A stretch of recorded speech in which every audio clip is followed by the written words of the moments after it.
사실 오늘 오전만 하더라도 여러 가지의 키워드를 준비를 했었습니다. 그렇지만 워낙 사안인 만큼 오늘은 김정일 위원장 사망 소식과 여기가 이런 이 소식이 시장에 미칠 영향력 이런 부분을 중심으로 3인의 전략을 진행해 보도록 하겠습니다. 오늘 이 시간에는 머니투데이 방송의 이학영 전문위원과 현대증권 시장분석팀의 오은수 연구원 두 분 함께 하십니다. 두 분 안녕하십니까? 안녕하십니까? 네, 안녕하세요.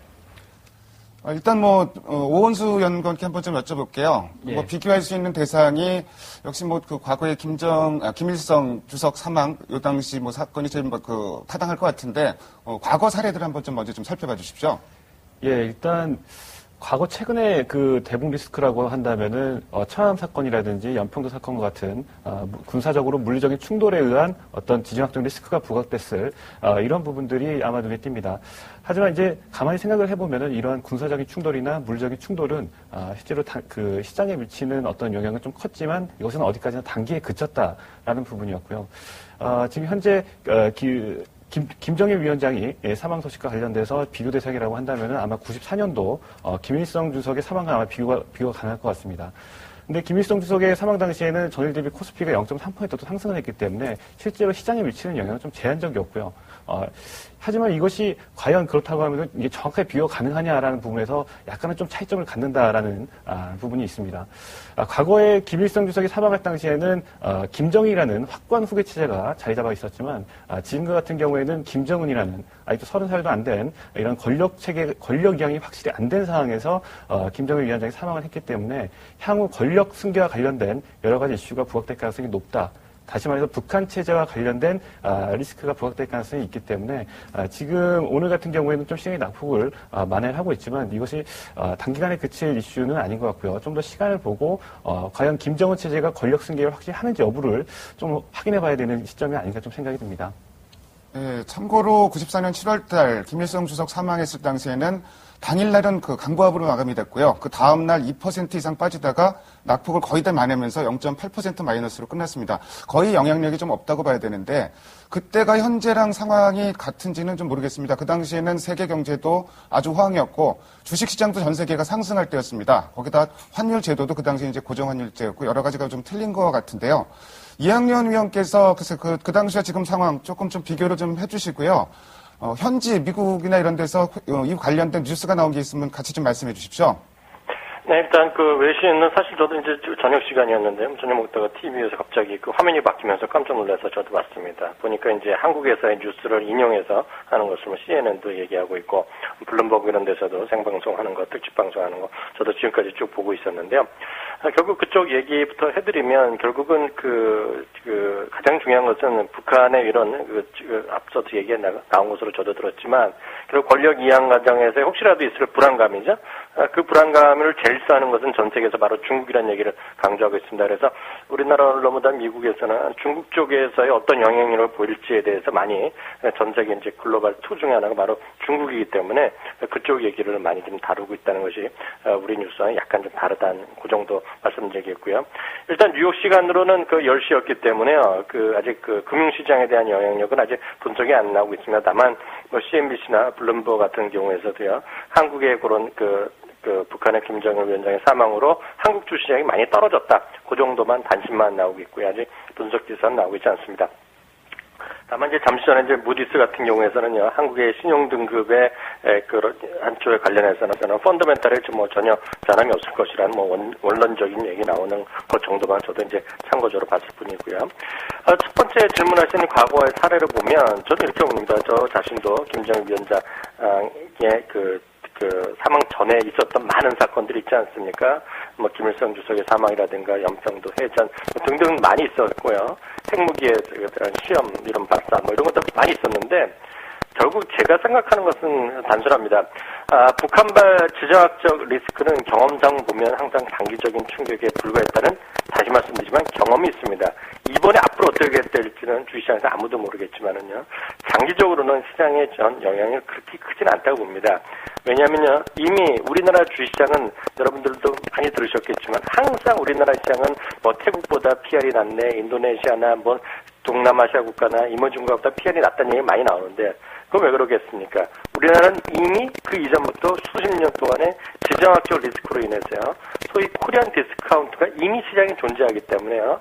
저는 뭐 그것 때문에 새로운 악재는 뭐 없으리라고도 저도 기대를 하지만 뭐 합리적으로 뭐 크게 더 나빠질 이유는 없다라고 생각하고 있습니다. 다만 딱 한 가지 문제가 있다 그러면 얘기가 나왔지만 김정인의 후계 체제로 가면서 혹시라도 있을 불안감, 혹시라도 있을 새로운 어떤 새로운 뉴스라 돌발 악재가 나오지 않나 하냐.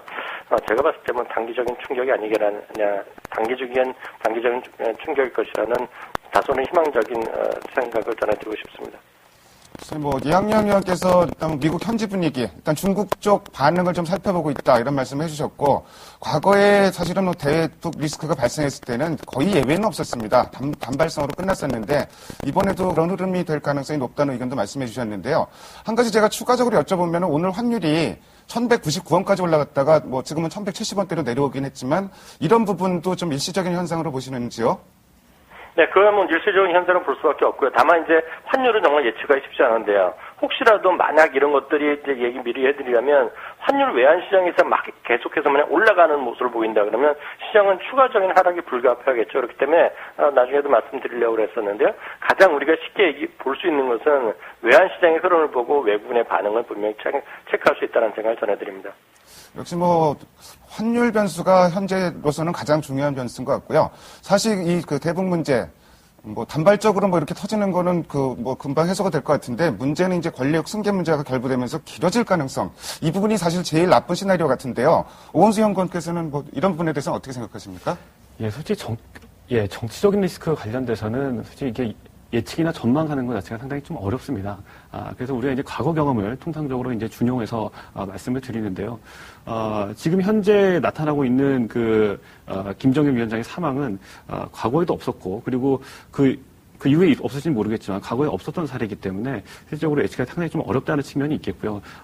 김일성 주석이 사망했을 때와는 약간 상황이 다소 다르다라는 부분 한 가지하고, 그리고 앞서 말씀 주셨지만 과거의 그 지정학적 리스크는 분명히 시장의 단기 영향에 그쳤다라는 부분, 이러한 부분들을 좀 더 종합해 보았을 때 일단 시장에 대해서는 좀 어떻게 일단 좀 일정 부분의 충격에 대해서는 좀 어느 정도 말씀을 드려야 될 것 같고요. 그리고 이제 또 한 가지는 앞서 말씀드렸던 것처럼 앞으로 후계구도, 김정은 체제의 후계구도가 어떻게 가느냐의 여부에 따라서 앞으로 이제 시장의 어떤 불확실성이 어느 정도 완화될지 여부도 좀 결정이 될 것 같습니다. 역시 뭐 후계구도인데 권력 승계 기간이 좀 짧았다는 점, 이번에 좀 이런 부분이 상당히 좀 불안한 것 같습니다. 뭐 북한 문제는 이제 앞으로도 계속 오늘 이 머니투데이 방송을 통해서 여러 가지가 나올 거고요. 일단 뭐 다른 변수들도 일단 간략하게 좀 짚고 넘어가도록 하겠습니다. 주말에 무디스가 크리스마스 이전에 프랑스의 S&P에서 얘기를 했죠. 신용등급을 내릴 수 있다, 이런 보도도 나왔고, 유로존 관련해서는 뭐 유럽 중앙은행에서는 더 이상 양자 완화 없다, 뭐 이런 얘기도 했고, 뭐 여러 가지 변수들이 많았던 것 같은데, 오원수 연구원께서 유로존 상황, 주말에 있었던 일들을 정리 좀 해주십시오. 예, 지난주 주말에 이제 피치사였죠. 피치사가 프랑스의 신용등급 전망을 이제 강등을 했고요. 그래서 부정적 관찰 대상에 올려놓았습니다. 그리고, 말씀하셨던 것처럼, S&P가 스페인의 10개 은행에 대해서, 스페인을 포함한 10개 은행에 대해서 신용등급을 강등했고요. 이제는 실제로 외워서 말씀드리기조차 어려울 정도로 실제로 많은 은행들이 신용등급이 강등되고 있는 상황입니다. 이렇게 은행들이 신용등급이 강등되고 있는 것은 아무래도 유럽 전반적으로 은행 시스템이 좀 부실해졌다, 취약해졌다라는 것을 반증한다고 볼 수 있겠고요. 은행 시스템이 취약하다는 것은 다시 말해서 국가 신용등급도 위험하다는 것을 반증한다고 좀 볼 수 있겠습니다.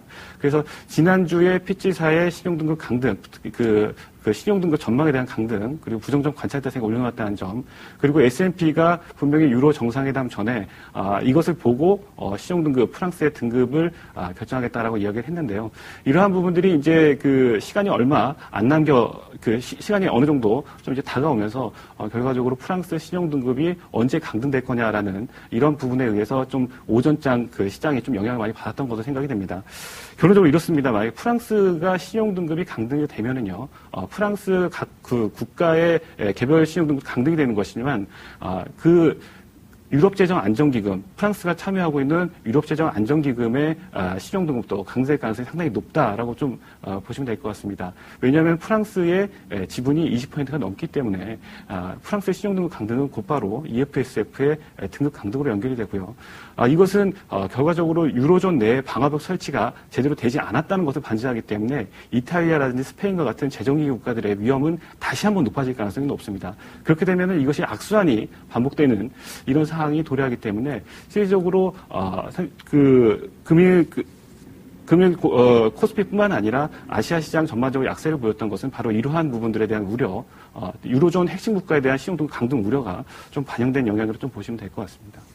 그렇다면 만약에 이건 아직까지는 가정이지만 프랑스의 신용등급이 강등될 경우에는 그게 이제 노출된 악재가 아니고 추가적으로 그 부분으로 인해서 시장이 추가적으로 부담을 많이 느낄 것이다. 좀 이런 말씀을 하시는 거죠? 예, 그렇습니다. 이게 우리가 분명히 프랑스의 신용등급이 어느 정도 강등된 것으로 인지를 하고 있지만 이것과 연동돼서 재정기 국가들의 리스크가 올라가고 그리고 EFSF의 신용등급이 강등되면서 연쇄적인 작용을 일으키게 된다면은 아마 단기적으로 시장에는 불확실성을 높이는 요인이 될 것 같습니다. 하지만 역설적이게도 바로 이러한 그 등급 강등이 나오게 된다면은 역설적이게도 이것이 주가의 바닥을 형성할 수 있는 이런 계기가 될 수도 있는 부분인데요. 이제 독일의 입장이 상당히 좀 중요합니다. 위기가 커졌을 때 항상 독일은 최후의 수단으로 액션을 내민 적이 상당히 많았습니다. 특히 메르켈 총리가 그랬습니다. 그래서 지금 현재 시장에서 바라는 것처럼 유로본드 발행이라든지 아니면은 ECB의 채권 매입 확대 이러한 부분들에 있어서 어느 정도 좀 시장의 기대치가 올라갈 수 있고요.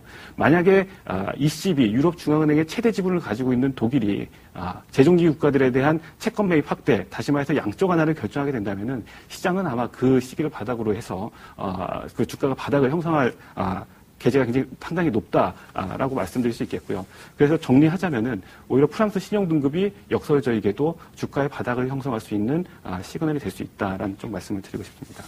역시 유럽 상황에 있어서는 독일의 역할론이 가장 중요하고 유럽중앙은행의 역할론도 중요한 것 같습니다. 여기서 잠시 전문가의 전화 연결이 돼 있는데요.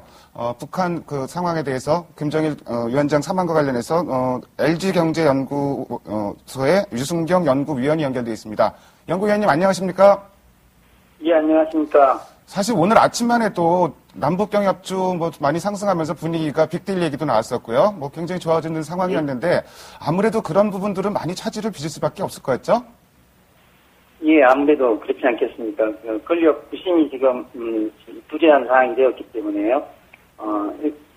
절대 권력에서 권력 부심이 사라진 상황이기 때문에 우려감을 지울 수는 없을 것 같습니다. 예, 투자자 여러분들이, 시청자 여러분들이 궁금한 거는 사실은 이 부분이 우리나라 경제에 어떤 영향을 미치고 또 금융시장, 특히 주식시장에 어떤 영향을 미칠지에 대해서 궁금해 하실 것 같은데 그 부분에 대해서 말씀해 주십시오. 예, 김정일 국방위원장의 건강 이상은 2, 3년 전부터 우리들에게도 알려져 있었고요. 북한은 권력 승계기에 대한 준비를 철저히 해온 나라이기 때문에 우리가 우려감은 불식시킬 수 없습니다만은 아마 앞으로 지금 발표한 장례 일정이라든지 정치 일정들이 큰 변화 없이 진행될 거로 생각이 들고요. 그런데 그 사실을 확인하게 된다면 오늘 같은 충격에서는 일단 벗어날 수 있을 거로 봅니다. 일단 그래서 장기적으로는 예, 말씀하십시오. 예, 장기적으로는 외국인 자본들이 좀 더 큰 우려를 가질 수 있겠지만 국내에서 안정을 찾게 된다고 한다면은, 유럽 관련 위기와 관련되어서 외국인이 빠져나가는 것은 어떻게 할 수 없는 거지만, 북한 요인이 미치는 영향은 상당히 줄어들 걸로 생각합니다. 예, 북한 요인은 그렇게 앞으로 크지 않을 가능성도 많다. 이런 부분에 대해서 말씀하셨고요. 위원님 말씀 잘 들었습니다. 예. 감사합니다. 예. 예, 이학영 위원께 제가 한 가지 다시 좀 여쭤보겠습니다. 김정일 위원장 사망 이외의 소식. 사실 지난주 금요일 날 시장이 끝나고 나서 한 가지 희망을 가졌었습니다. 중국 상해 증시가 갑자기 플러스로 돌아섰었는데요. 당국이 좀 개입을 하겠다 이런 얘기가 나오면서 그랬었는데 유럽 쪽도 안 좋았고 또 오늘 중국 증시도 빠지고 있습니다. 이학영 위원께서 미국이라든지 중국, 사실 이 모멘텀이 되게 약해졌는데 간략하게 그럼 두 나라 상황에 대해서 다시 한번 좀 설명해 주십시오. 네, 미국에서 바라보는 지금 시장에 대한 생각은 명확합니다. 이미 지난주 월요일 날의 분위기가 다 정해졌다고 보는데요. 무슨 얘기냐면 그 전에 뉴욕, 유럽 정상회담에 대한 평가가 당일날이었던 그 전 금요일 날은 희망적이게 나왔는데 월요일 날 분위기는 완전히 바뀌면서요. 산타랠리가 끝났다는 기대감을 접었다는 생각이 많이 있고요. 그런 관점에서 연말까지 큰 시장에 대한 기대감은 쉽지 않다는 생각을 여전히 갖고 있습니다.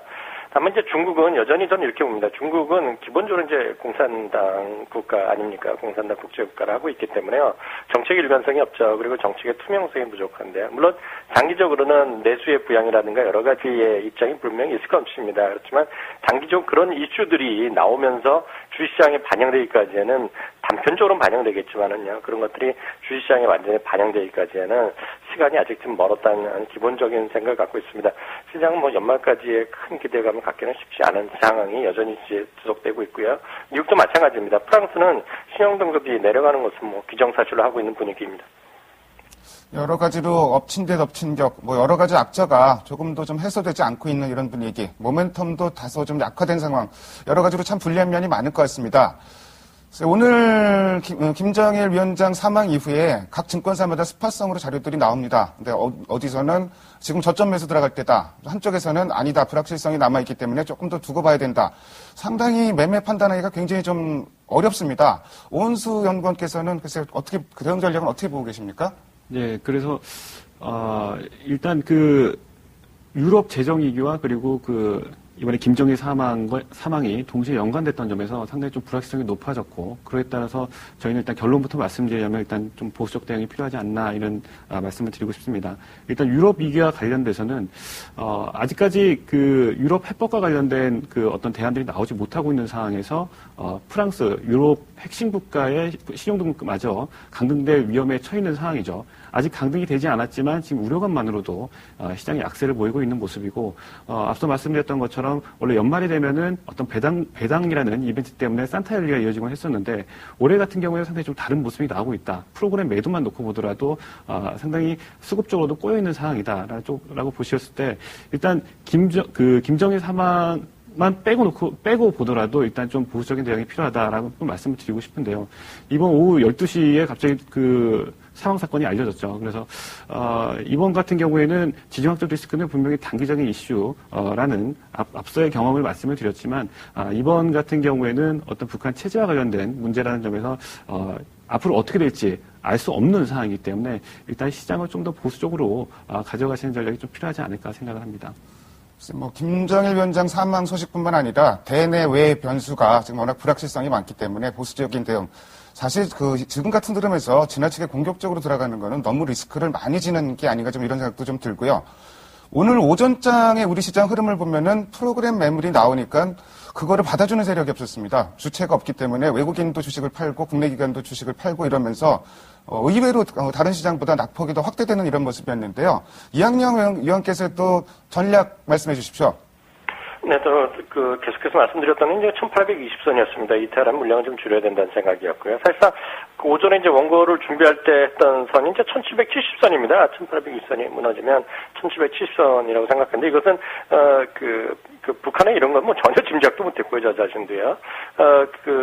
이번에 1820이 만약 밀리면은, 유럽이라든가 이런 신용등급의 추가 하락, 이런 조짐 때문에 1770 정도면 그다음부터 걸칠 줄 알았는데요. 오늘 웬걸요? 1750까지 갔다 오는 단기 충격이 있었는데요. 어찌 보면 이런 생각도 좀 들더라고요. 앞서 앵커께서도 말씀하셨지만 오히려 이것 때문에 급한 매물이 오늘 단기적으로 처리되었을 가능성 분명히 있다는 생각을 갖고 있습니다. 그렇다고 해서 시장이 완전히 안정을 찾기에는 아직 요원하다라는 기본적인 생각을 갖고 있습니다. 일단 가장 중요한 것은 지금 외국인은 시장 자체에서는 적극적인 대응이 쉽지 않은 구간이고요. 투시는 돈이 들어오지 않는 이상 돈을 살 수는 없다는 것이죠. 그럼 기대를 언덕은 항상 지정학적 리스크가 있을 때는 항상 들어왔던 것이 연기금인데 오늘 연기금은 제가 유심히 봤었는데요. 12시에 그런 어떤 뉴스 나올 때는 그렇게 순매수가 많지 않았는데요. 지금 그 이후에 적극적으로 개입하고 있는 것은 이제 보이지 않는 손이 들어왔다고 저는 이해를 하고 있습니다. 연기금이 내일 이후에도 좀 꾸준하게 좀 많이 들어오면서 시장을 안정판 역할을 어느 정도 해줄 수 있을지가요. 시장의 어떤 관점 포인트가 아니냐라는 생각이 드네요. 어쨌든 뭐 악성 매물, 급매물들이 뭐 상당 부분 소화가 됐다는 것 자체는 좀 긍정적이고요. 그리고 연극임의 역할론 다시 한번 좀 말씀해 주셨습니다. 지금까지 김정일 위원장의 사망 소식과 시장에 미칠 영향을 중심으로 대응 전략을 살펴봤습니다.